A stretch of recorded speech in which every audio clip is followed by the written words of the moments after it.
मेरा नाम शिवम चौहान है। मैं ड्रोन पायलट हूँ और जो कि नेशनल हाईवे का सर्वे करते हैं हम लोग। तो अभी मैं ना पलथल से स्टार्ट किया था और स्टार्ट नहीं हो पाया था मेरा गांव। मैंने एक गांव पड़ता है बीच में, यहाँ से कौन सी जगह है लोकेशन, बीटा से 10 किलोमीटर पीछे। तो ड्रोन मैंने फ्लाई करने के लिए रखा तो काफ़ी लोग इकट्ठे हो गए।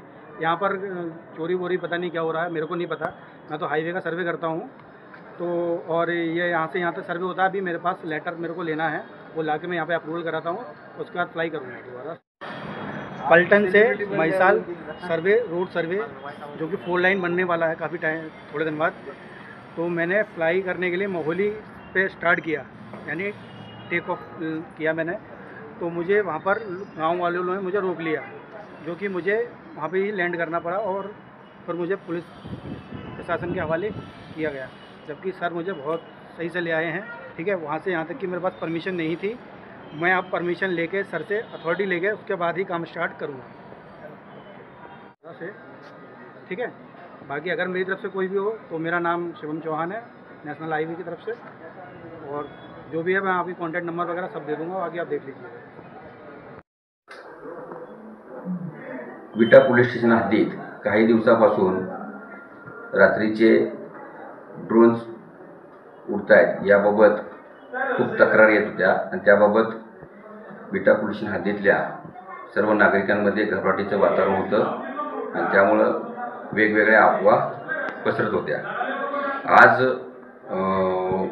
मायनी रोड माऊली या ठिकाणी भारत सर्वायव्हिंग अँड इंजिनिअरिंग नवी दिल्ली या कंपनीनं ॲटम ॲडमिशन कंपनी प्रायलिमिटेड दिल्ली ही जी कंपनी आहे ते ड्रोन सर्वेचं काम करते। त्या कंपनीला नॅशनल हायवेचं ड्रोनचं सर्वे, जमिनीचा सर्वे आणि मोठे लँड आणि रोड याचं सर्वेचं काम ते करतात। तसं हे सर्वेचं काम दिलेलं होतं। त्याकरता त्या कंपनीचा ड्रोन पायलट शिवम चव्हाण हा आज माऊली या ठिकाणी त्यांना फलटण ते म्हैसाळ असा ड्रोन सर्वे करण्याकरता कंपनीनं पाठवलेलं होतं आणि त्यानं मायनी जवळील माऊली या ठिकाणी ड्रोन उडवला आणि थोड्याच वेळात पाऊस आल्यामुळं तो ड्रोन त्यानं लँड केला। त्यावेळी गावकऱ्यांनी तो ड्रोन पकडून तिथं पोलिसांना कळवलं। पोलीस घटनास्थळी गेले आणि सदर इसमाला पोलीस स्टेशनला घेऊन आले। त्याच्याकडे सर्व खात्री केल्यानंतर हे कंपनीचा सर्वेचं काम चाललेलं होतं।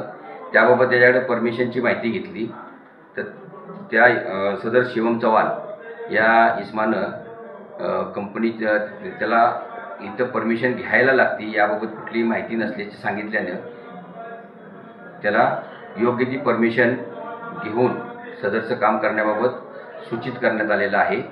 त्यामुळे नागरिकांनी यापुढे ड्रोन उडल्यानंतर कुठल्याही गैरसमज न करता, कुठलीही अफवा न पसरवता किंवा त्याचा गैरसमज न करता नागरिकांनी शांत राहावं आणि अशा परत पुन्हा काय घटना घडत असतील तर पोलिसांशी संपर्क साधावा।